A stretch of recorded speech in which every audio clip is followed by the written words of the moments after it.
Disagreements are a part of life. We're all individuals, right? We have our own thoughts, feelings, and experiences, and sometimes those perspectives clash. It's like puzzle pieces that don't fit together at first. You've got your routines and preferences, your partner, friend, or family member has theirs. These differences can lead to friction. Conflict isn't inherently bad. It's how we handle it that matters. It's a chance to understand each other better and strengthen your bond. Remember, you're on the same team. Now let's talk about communication. It's not just about talking, it's about truly connecting and understanding each other. When conflict arises, it's easy to get caught up in being right, but effective communication requires a shift in mindset. Think of it this way, you're building a bridge over troubled waters. Each word, each gesture is a brick in that bridge. If you're throwing accusations, you're using rotten bricks. That bridge isn't going to hold up very long, is it? Instead, focus on using strong, sturdy bricks. Speak calmly and respectfully, even when you're upset. Use I statements to express your feelings without blaming the other person. For example, instead of saying, "You're always late," try, "I feel disrespected when you're late for our plans." Remember, communication is a two-way street.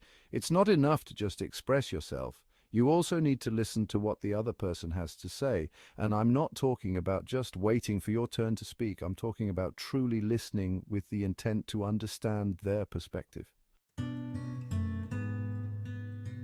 Active listening is like tuning into a radio station. You're not just hearing the sounds, you're really paying attention to the words, the music, the emotion behind it all. When you actively listen to someone, you're showing them that you respect them and that you care about what they have to say. So how do you become an active listener?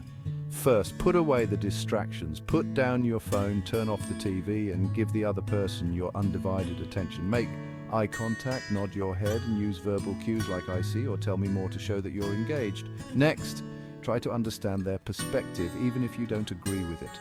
Ask clarifying questions, summarize what you've heard to make sure you understand, and validate their feelings. Remember, validation doesn't equal agreement.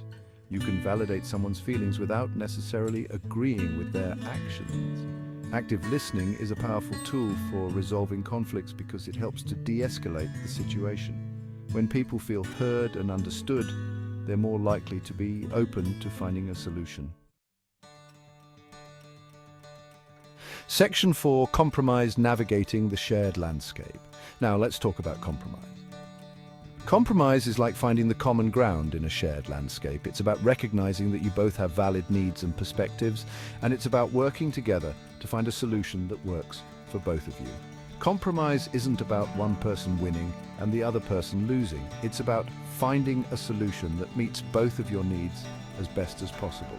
It requires flexibility, creativity, and a willingness to let go of the need to be right all the time.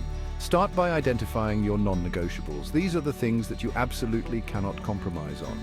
Once you know what those are, you can start exploring areas where you're more flexible. Be willing to give a little to get a little. Remember, a successful compromise is one where both parties feel heard and respected, even if they didn't get everything they wanted. Section 5. Empathy: Stepping into their emotional shoes. Empathy is about stepping into the other person's emotional shoes. It's about trying to see the world from their perspective and understand how they're feeling. It's about recognizing that their feelings are just as valid as yours, even if you don't agree with them. Empathy doesn't mean you have to agree with the other person, but it does mean trying to understand where they're coming from. It means putting yourself in their shoes and asking yourself, how would I feel if I were in their situation? When you approach conflict with empathy, you're more likely to find a resolution that works for both of you. You're also more likely to maintain a strong and healthy relationship, because empathy helps to build trust and understanding.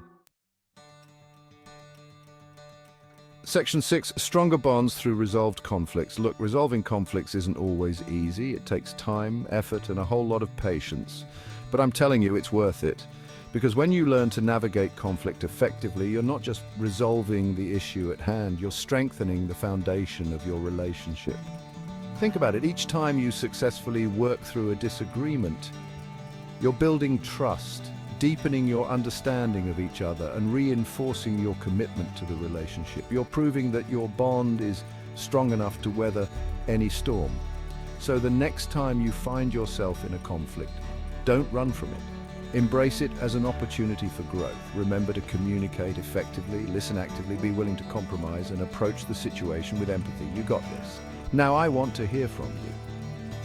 What are your biggest challenges when it comes to resolving conflicts? Share your thoughts in the comments below, and don't forget to subscribe for more relationship advice.